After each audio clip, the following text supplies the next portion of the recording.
स्वागत है आपका नेशन इंस्पायर्ड चैनल में। आज की कहानी एक बहुत ही महत्वपूर्ण विषय पर है, तो चलिए कहानी शुरू करते हैं। कहानी पसंद आए तो सब्सक्राइब और कमेंट में नमो बुद्धाय जरूर लिखें। एक बार की बात है, एक समय महात्मा बुद्ध नगर वासियों को उपदेश दे रहे थे। महात्मा बुद्ध कह रहे थे कि संसार के इस माया जाल में मत फंसो, संसार से ऊपर उठो, संसार से ऊपर उठकर ही तुम संसार को जी सकते हो। यहां कोई अपना नहीं होता। संसार के मोह माया वो फंस गया जिसने अपनी बुद्धि का इस्तेमाल नहीं किया। वह व्यक्ति जो समय पर अच्छे कर्म नहीं करता और बुरे कामों में जुट जाता है, वह आने वाले समय में बड़े दुखों का सामना कर सकता है, क्योंकि उसके बुरे कर्म ही उसके दुखों का कारण बनेंगे। इसलिए आप सभी इस संसार की मोह माया अर्थात इच्छा, लालच, क्रोध इत्यादि को ध्यानपूर्वक देखते हुए अपने कर्म करें। इतना कहकर महात्मा बुद्ध ने अपना उपदेश समाप्त किया और वहां से चले गए। महात्मा बुद्ध जब ये उपदेश दे रहे थे तो वहां पर उस नगर का सबसे धनी व्यक्ति वहीं पर मौजूद था और उस व्यक्ति पर महात्मा बुद्ध की बातों का बहुत गहरा असर पड़ा। वह सोचने लगा कि अगर सब मोह माया है तो फिर व्यर्थ की मेहनत करना बेकार है, फिर फालतू में क्यों अपने समय को नष्ट किया जाए, जब अंत में कुछ भी नहीं बचने वाला। जब यहाँ पे कोई अपना नहीं होता तो फिर किसके लिए व्यर्थ की मेहनत की जाए। अब उसका मन अब संसारी जीवन में नहीं लगता था। वह संसारी जीवन से हटने लगा। अब उसे अपना सब कुछ किया हुआ व्यर्थ नजर आने लगा था। देखते ही देखते कुछ ही सालों में उसका सारा व्यापार चौपट होने लगा था। उस धनी व्यापारी के परिवार के सभी सदस्य उसे इस तरह से देखकर बहुत चिंतित रहने लगे थे, और जब भी कोई उससे बात करने की कोशिश करता था तो वह धनी व्यापारी एक ही बात कहता, ये धन दौलत तो सब बेकार की चीजें हैं, ये सब तो मोह माया है, सब बेकार है, भला हम रिश्ते निभाकर क्या करेंगे, ये सब तो मोह है, जीवन तो केवल एक ही है और वह है मुक्ति। अब तो केवल उसी की आस है, उसी की प्यास है। मैं इतना समझ चुका हूं कि अब से जो भी होगा वह सब अच्छा होगा। अब से उसने व्यापार पर भी ध्यान देना बिल्कुल बंद कर दिया था और देखते ही देखते वह धनी व्यापारी उस नगर का सबसे गरीब व्यक्ति बन चुका था। वह पूरी तरह से निधन हो चुका था। उसका सब कुछ बर्बाद हो चुका था। एक दिन जब उसके घर में खाने के लिए कुछ नहीं बचा तो उसने अपने आप से कहा, ये मैंने क्या कर दिया। सब कुछ तो बहुत अच्छा चल रहा था, लेकिन मैंने अपने हाथों ही सब कुछ बर्बाद कर दिया। आज मेरे परिवार का हर एक सदस्य भूखा है, उनके पास खाने के लिए कुछ नहीं और मैं उनके लिए कुछ नहीं कर पा रहा हूं। वह ये सब सोच ही रहा था कि तभी उसे याद आया कि उसने महात्मा बुद्ध की बातों में आकर अपना जीवन बर्बाद कर लिया। ना तो उसे मुक्ति मिली और ना ही सुकून। अब तो भोजन के लिए भी आज मुझे रोज मरना पड़ता है। हर रोज मुझे मेहनत करनी पड़ती है, तब जाकर मेरे परिवार को 2 वक्त की रोटी मिल पाती है। अपने परिवार की इस तरह से बुरी हालत देखकर उससे रहा नहीं गया। वह बहुत चिंतित रहने लगा था। तब उसके मन में ख्याल आया कि वह अब किससे मदद मांगेगा, आखिर अब उसका साथ कौन देगा। तभी उसे याद आया कि उसे महात्मा बुद्ध के पास ही जाना चाहिए, क्योंकि बुद्ध के कारण आज उसकी यह हालत है। उसके हालात के जिम्मेदार तो वही है। मैं तो सीधा सीधा अपने मार्ग पर जा रहा था, लगातार अपने व्यापार में उन्नति कर रहा था, लेकिन जब से मैंने उनकी बातें सुनी तब से मेरा मन विचलित हो गया। उनकी फालतू बातों में आकर मैंने अपना सब कुछ बर्बाद कर दिया। मेरे हालात के जिम्मेदार तो वही है, इसलिए मुझे उनके पास ही जाना होगा। अपने मन में क्रोध लिए 2 दिनों की लंबी यात्रा करके वह महात्मा बुद्ध के पास पहुंचा और क्रोध में आकर महात्मा बुद्ध से कहता है, हे बुद्ध, आपको कोई ज्ञान नहीं, आपने सत्य की प्राप्ति की है। आप तो केवल भोले भाले लोगों को फंसाना जानते हैं, अपनी चिकनी चुपड़ी बातों में उन्हें बहलाना जानते हैं। आप लोगों के सीधेपन का फायदा उठाकर अपनी प्रसिद्धि और अपनी प्रशंसा करवाते हैं। आप हमें ऐसे सपने दिखाते हैं जो कभी पूरे नहीं होते। मैं भी ऐसा ही एक सीधा साधा व्यक्ति था और मैं उस नगर का सबसे बड़ धनी व्यक्ति था। आपसे मिलने से पहले सब कुछ ठीक चल रहा था। मेरे पास धन की कोई कमी नहीं थी, सारे ऐशो आराम थे, सारी सुख सुविधाएं थीं। लेकिन जब से मैंने आपका उपदेश सुना, मैं आपसे इतना प्रभावित हो गया कि मैंने आपकी बातों को ही मानना शुरू कर दिया और वो सारी चीजें छोड़ दी जो मुझे संसारी जीवन से जोड़ती थी। अर्थात संसार की सारी मोह माया मैंने त्याग दी। और आज देखिए, आपकी वजह से मेरा पूरा परिवार भिखारी बन चुका है। वह छोटी सी कुटिया में रहता है। यहाँ तक कि रोज के खाने के लिए भी नहीं है। आपकी वजह से मैं पूरी तरह से बर्बाद हो चुका हूँ। उस व्यक्ति के इतना कहने के बाद महात्मा बुद्ध शांति से मुस्कुराते हुए उस व्यक्ति से कहते हैं, आखिर तुम्हारे साथ क्या हुआ है और तुमने मेरी बातों का क्या मतलब निकाला? इस पर वह व्यक्ति महात्मा बुद्ध को सारी बातें बता देता है। आप कहते हैं कि धन दौलत की इच्छा करना ये काम सब मोह माया है से भरा है। आप सांसारिक जीवन को बुरा कहते हैं और खुद इस संसार में आकर भिक्षा मांगते हैं। आप आध्यात्मिक जीवन को अच्छा बताते हैं, किंतु मेरा एक प्रश्न है, इस आध्यात्मिक जीवन से हमें क्या मिलता है? इससे हमें क्या लाभ? आपने कहा था कि हमें आध्यात्मिक जीवन से सुख प्राप्त होता है, लेकिन मैंने तो जब से आध्यात्मिक जीवन अपनाया है तब से मुझे केवल दुख ही दुख मिला है। यहाँ तक कि मेरे पास जो कुछ भी था वह भी सब में खो बैठा हूँ। आप लोगों को झूठा सुख दिखाकर उन्हें अंधकार में ढकेल देते हैं। क्या यह वास्तविकता नहीं? इस पर महात्मा बुद्ध मुस्कुराते हुए उस व्यक्ति से कहते हैं, बेटा तुम बहुत दूर से आए हो, अभी तुम विश्राम करो। रात को आकर मैं तुम्हें तुम्हारे सभी प्रश्नों का जवाब दे दूंगा। पहले तो उस व्यक्ति ने इनकार किया, लेकिन महात्मा बुद्ध के आग्रह पर वह व्यक्ति महात्मा बुद्ध की बात मान गया और आश्रम में जाकर विश्राम करने लगा। रात्रि के बाद महात्मा बुद्ध उस व्यक्ति के पास आए और कहा, बेटा मैंने एक व्यक्ति की बात सुना, वो कह रहा था कि एक हाथी हवा में उड़ रहा था। उसने तो यह भी देखा कि एक बड़ी मछली अपने पैरों से जमीन पर चल रही थी और एक कुत्ता समुद्र की गहराइयों में सांस ले रहा था। वो व्यक्ति महात्मा बुद्ध की सारी बातें सुनकर महात्मा बुद्ध से कहता है, फिर तथागत उसके आगे क्या हुआ? आखिर आप चुप क्यों हो गए? तभी महात्मा बुद्ध उस व्यक्ति को समझाते हुए कहते हैं, बेटा क्या तुम्हें लगता है कि ऐसा वास्तव में हो सकता है? इस पर व्यक्ति जवाब देते हुए कहता है, बुद्ध अगर आप कह रहे हैं तो यह अवश्य ही सच होगा, क्योंकि आप इतने बड़े ढेर ज्ञानी हैं, आपने सत्य की प्राप्ति की है, तो आपके मुख से निकला हुआ हर एक शब्द तो सत्य ही होगा। तभी महात्मा बुद्ध मुस्कुराते हुए उस व्यक्ति से कहते हैं, बेटा क्या तुमने कभी पहले ऐसा कभी होते हुए देखा है? क्या तुमने कभी किसी हाथी को देखा है जो पर के साथ हवा में तेजी से उड़ता जा रहा हो? इसके जवाब में वह व्यक्ति कहता है, तथागत मैंने तो कभी नहीं देखा। तभी महात्मा बुद्ध कहते हैं, तुमने मुझसे प्रश्न क्यों नहीं किया कि आखिर वह हाथी आकाश में कैसे उड़ सकता है? इसके जवाब में व्यक्ति कहता है, हे तथागत, आपके मुंह से सुनकर मुझे ऐसा लगा कि मानो बात सत्य हो, और आप कह रहे हैं तो ये सत्य ही होगा, इसलिए मैंने आपसे एक भी बार प्रश्न नहीं किया। तभी महात्मा बुद्ध उस व्यक्ति को समझाते हुए कहते थे, कभी किसी की बातों पर मत जाना, बल्कि खुद विचार करो, संयम से सोचो कि उस बात में कितनी सच्चाई है। जो व्यक्ति कह रहा है क्या वह सच है? आखिर वह कहना क्या चाहता है? हो सकता है कि वह कुछ और कहना चाहता हो और तुम उसका अर्थ कुछ और ही निकाल रहे हैं। कम से कम तुम्हें एक बार प्रश्न करके ये समझना तो चाहिए कि आखिर वह कहना क्या चाहता है। अगर तुम मुझसे पूछते कि आखिर वह हाथी हवा में कैसे उड़ सकता है, तो इसका जवाब मैं तुम्हें अवश्य देता। मैं तुम्हें ऐसा बताता कि एक छोटा सा बच्चा अपने खिलौनों के साथ खेल रहा है। वह हाथी को हवा में उड़ा रहा है और कुत्ते को पानी में डूबा रहा, और रही बात मछली की तो वह उसे जमीन पर चला रही है। क्या ऐसा संभव नहीं हो सकता? इसके जवाब में व्यक्ति कहता है, हाँ बिल्कुल ऐसा हो सकता है। महात्मा बुद्ध उस व्यक्ति को कहते हैं, इसी प्रकार मैं कभी किसी को निर्धन या गरीब होने के लिए नहीं कहता। निर्धनता या गरीबी तुम्हारे विकास में बाधक बन जाती है, जिससे तुम और कुछ नहीं सोच पाते, ना ही कुछ समझ पाते हो। इन भिक्षुओं को देखो, जब इन्हें भोजन की आवश्यकता होती है तो यह भिक्षा मांगने के लिए निकल पड़ जाते हैं, लेकिन यह भिक्षा कहाँ से आती है? इसके जवाब में व्यक्ति कहता है, हे तथागत, हर कोई रोज मेहनत करता है ताकि उसके परिवार का पालन पोषण हो सके, और जो वह मेहनत करता है उसके बदले में उसे कुछ पैसे मिलते हैं। उन पैसों से भोजन खरीदता है और वही भोजन वो आपको भी सौंपता है, और वहीं से भिक्षा आती है। तभी महात्मा बुद्ध उस व्यक्ति से एक और प्रश्न करते हैं, बेटा ये बात तो सत्य है, लेकिन तुम क्या मुझे ये बता सकते हो कि आखिर ये धन कहाँ से आता है? इसका जवाब देते हुए व्यक्ति कहता है, तथागत धन तो सभी लोग अर्जित करते हैं, सभी कमाते हैं।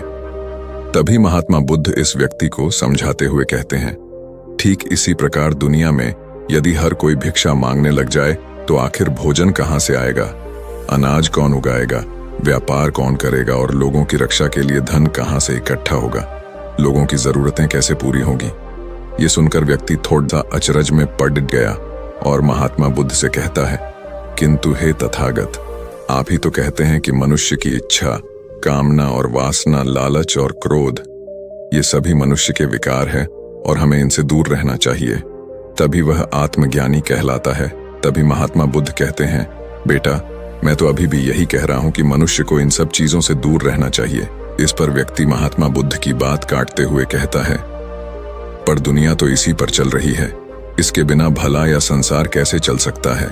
हर किसी को पैसों की जरूरत है, बिना पैसों के बाहर अपने परिवार को नहीं चला सकता, वह अपने परिवार का पालन पोषण नहीं कर सकता, वह अपने परिवार के लिए भोजन नहीं ला सकता और यदि वह पैसे नहीं कमाएगा तो वह भूखा मर जाएगा।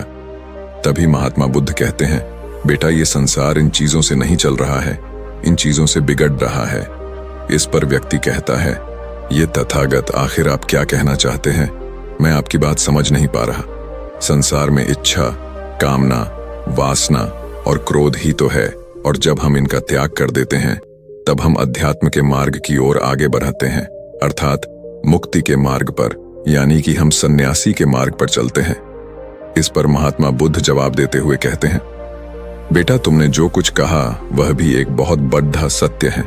इच्छा, कामना, वासना और क्रोध ऐसे ही बुरी भावनाओं को छोड़ देने से हम संसार छोड़कर सन्यासी हो जाते हैं, और इन्हीं सभी चीजों को छोड़कर भी हम संसार में जी सकते हैं, धन कमा सकते हैं, मान, पद, प्रतिष्ठा और सम्मान कमा सकते हैं, क्योंकि हम सब अपना कर्म ही तो कर रहे। एक किसान खेती करता है, पर वह अपनी खेती बिना बुरी भावनाओं के भी कर सकता है। एक व्यापारी व्यापार करता है और इस व्यापार में चीजों को यहाँ से वहां पहुंचना होता है, और वह व्यापारी इन चीजों को बिना बुरी भावना के कर सकता है। ठीक उसी प्रकार एक राजा भी अपनी प्रजा की रक्षा करता है, और वह भी अपने कर्म बिना किसी बुरी भावना के कर सकता है। और एक भिक्षु इन सभी लोगों को सही प्रकार और सही कार्य करने के लिए मार्गदर्शन करते हैं। जो उस भिक्षु का क्रम है, जो उसका कार्य है, और जो व्यक्ति जागृत होकर अपने कर्मों का सही पालन करता है, वास्तविकता में वही सन्यासी हैं, वही भिक्षु है। क्योंकि हम जो भी कर्म कर रहे हैं वह हमारा इस संसार में रहने के लिए, जीवित होने के लिए, जीवन जीने के लिए केवल एक माध्यम मात्र ही है। उसे छोड़कर हम कुछ भी नहीं पा सकते, और हमारे सभी कर्म करते हुए हमारा मुख्य उद्देश्य जागृत होना है, खुद को पहचानना है। एक बार यदि हमारे भीतर ज्ञान का उदय हो गया, तब हम चाहे जो भी करें, वह फिर संसारी हो या सन्यासी, सब एक ही होते हैं। इस पर व्यक्ति महात्मा बुद्ध से कहता है, हे बुद्ध, किंतु मैंने तो देखा है कि आप अपने संघ में उन लोगों को भी शामिल कर लेते हैं जो लोग अपने परिवार को छोड़कर आए, अपने माता पिता को, अपने बीवी बच्चों को छोड़कर आए। क्या आप उनसे कभी ये कहते हैं कि जाकर अपनी जिम्मेदारियां पूरी करो और धन कमाओ और वहीं पर रहकर तुम आत्मज्ञान प्राप्त करो? उस व्यक्ति के प्रश्न का जवाब देते हुए महात्मा बुद्ध कहते हैं, क्या तुम हाथी को हवा में उड़ा सकते हो? इसके जवाब में वह व्यक्ति कहता है, नहीं, मैं नहीं उड़ा सकता। तभी महात्मा बुद्ध कहते हैं, केवल एक बच्चा ही हाथी को हवा में उड़ा सकता है। ठीक उसी प्रकार जिस व्यक्ति को जो बनना है वह तो वह बनकर ही रहेगा। जैसे किसी व्यक्ति को व्यापारी बनना है तो वह व्यापारी बनेगा, ठीक इसी प्रकार यदि किसी व्यक्ति को आत्मज्ञान की प्राप्ति करनी है तो उसे सब कुछ तो त्यागना ही होगा। आगे महात्मा बुद्ध उस व्यक्ति से कहते हैं, बेटा, क्या तुम सब कुछ छोड़कर आत्मज्ञान के मार्ग पर आगे बढ़ते, या फिर तुम ये सोच रहे थे कि इस रास्ते पर चलकर जीवन आसान हो जाएगा, जो होगा सब अच्छा होगा, सब कुछ अपने आप ही मिलने लगेगा, मुझे तो कुछ करने की आवश्यकता ही नहीं पड़ेगी, सारे दुख दर्द सब कुछ समाप्त हो जाएगा और जीवन में चमत्कार होने लगेगा और अंत में मुक्ति भी मिल जाएगी। महात्मा बुद्ध की यह बात सुनकर उस व्यक्ति को अपनी गलती का एहसास हो गया। वह महात्मा बुद्ध के चरणों में गिर पड़ा और कहने लगा, हे तथागत, आप सत्य कहते हैं। मैंने तो कुछ ऐसा ही सोचा था, क्योंकि मेरा व्यापार सही नहीं चल रहा था, तो मुझे लगा कि सब कुछ छोड़कर सब मिल जाएगा, मुझे कुछ करने की आवश्यकता ही नहीं पड़ेगी और मेरे सारे दुख दर्द हमेशा हमेशा के लिए खत्म हो जाएंगे और मैं आत्मज्ञान भी प्राप्त कर पाऊंगा। तभी महात्मा बुद्ध उस व्यक्ति से कहते हैं, बेटा, भिक्षु हो जाना कोई आसान बात नहीं है, इसके लिए सब कुछ त्यागना पड़ता है। एक एक चीज जिसे तुम बहुत प्रेम करते हो, वो सारी चीजें तुमसे एक एक करके दूर हो जाती हैं। तो क्या तुम भिक्षु बनने के लिए तैयार हो? क्या तुम सब कुछ छोड़कर अध्यात्म के मार्ग में आगे बढ़ना चाहते हो? इसके जवाब में व्यक्ति कहता है, हे तथागत, मुझे मेरी गलती का एहसास हो चुका है। मुझे भिक्षु नहीं बनना, मैं तो व्यापारी ही ठीक हूं। मैं तो अपने संसारी जीवन में ही खुश था, परंतु अब भी मेरे मन में एक प्रश्न शेष बचा है। अगर आपकी आज्ञा हो तो वह प्रश्न भी मैं आपसे पूछना चाहूंगा। तभी महात्मा बुद्ध उसे आज्ञा देते हैं। इस पर व्यक्ति कहता है, तथागत, आप ही तो कहते हैं कि धन नहीं कमाना चाहिए। पद, प्रतिष्ठा, अहंकार हमें दुख की ओर ले जाते हैं, और संसार में यही तो है। और क्या है, यदि हमें संसारी जीवन जीना है तो हमें ये सब तो करना ही पड़ेगा। तभी महात्मा बुद्ध मुस्कुराते हुए उस व्यक्ति से कहते हैं, क्या तुम्हें भूख लगी है? इस पर व्यक्ति कहता है, हाँ तथागत, मुझे बहुत भूख लगी है। तभी महात्मा बुद्ध उस व्यक्ति को भोजन करवाते हैं, और उसे भरपेट भोजन खिलाने के बाद महात्मा बुद्ध उस व्यक्ति से कहते हैं, लो और खाओ, ये सब तुम्हारे लिए ही है। इसके जवाब में वह व्यक्ति कहता है, तथागत, मैं पहले ही बहुत ज्यादा खा चुका हूं, अब मुझसे और नहीं खाया जाएगा। मेरे पेट में अब जरा भी जगह नहीं रह गई है। यदि मैंने और अधिक खाया तो मेरा पेट दर्द करने लग जाएगा, और फिर मुझे तरह तरह की परेशानियां होने लगेंगी। मैं परेशान हो जाऊंगा। तभी महात्मा बुद्ध मुस्कुराते हुए उस व्यक्ति से कहते हैं, बेटा, मैं भी तो तुम्हें यही समझाने का प्रयास कर रहा हूं कि जितनी जरूरत है उतना ही खाओ, क्योंकि हर चीज जब हद से ज्यादा हो जाती है तो वह नुकसान जरूर पहुंचाती है। फिर वह चाहे धन हो, चाहे इच्छा, चाहे लालच, या फिर कामना या वासना, सब कुछ हद से ज्यादा आपको नुकसान ही पहुंचाएगा, और यह सब आपको केवल दुख ही देंगे। इसीलिए इन्हें नियंत्रण में रखना चाहिए। जितने की हमें आवश्यकता है उतना ही हमें चाहिए, और जब आप इसे नियंत्रण में रखते हैं तो यह कभी आपको दुख नहीं दे पाएगा। आप हमेशा सुखी रहो। आगे महात्मा बुद्ध उस व्यक्ति से कहते हैं, सुनो, धन कमाना आवश्यक है, क्योंकि धन की कमी नहीं होनी चाहिए, भोजन की कमी नहीं होनी चाहिए, किसी भी कार्य को करने के लिए मन में इच्छा की कमी नहीं होनी चाहिए। लेकिन उसी के साथ में यह भी ध्यान रखना है कि इच्छा अत्यधिक भी नहीं होनी चाहिए, और मैं तुम्हें यही समझाने का प्रयास कर रहा हूं। इसीलिए जाओ और धन कमाओ। व्यापार से, अपने कर्म से न केवल अपना बल्कि दूसरों का भला भी करो। जब तुम अपने किए कार्यों की सांसारिक कार्यों से लोगों का भला करते हो, तब तुम में और किसी सन्यासी अर्थात किसी भिक्षु में कोई अंतर नहीं रह जाता। बस सभी के मार्ग अलग हो गए हैं, लेकिन मंजिल एक ही होती है, और तुम कभी मार्ग से भटकना नहीं। तुम लोगों की संगत में रहना जो तुम्हें अपने आत्मज्ञान के सीधे मार्ग पर ले चले, जो सांसारिक जीवन से हटकर नए जीवन में प्रवेश करवाएं, क्योंकि वे लोग बुराइयों से लड़ने में तुम्हारी मदद करेंगे। तुम्हें ताकत मिलेगी, और तुम लगातार बिना विचलित हुए अध्यात्म के मार्ग पर लगातार आगे बढ़ाते चले जाओगे। इतना कहकर महात्मा बुद्ध शांत हो गए। वह व्यक्ति महात्मा बुद्ध को प्रणाम करके कहता है, ये तथागत, आपकी शिक्षा ये तो बिल्कुल अलग है।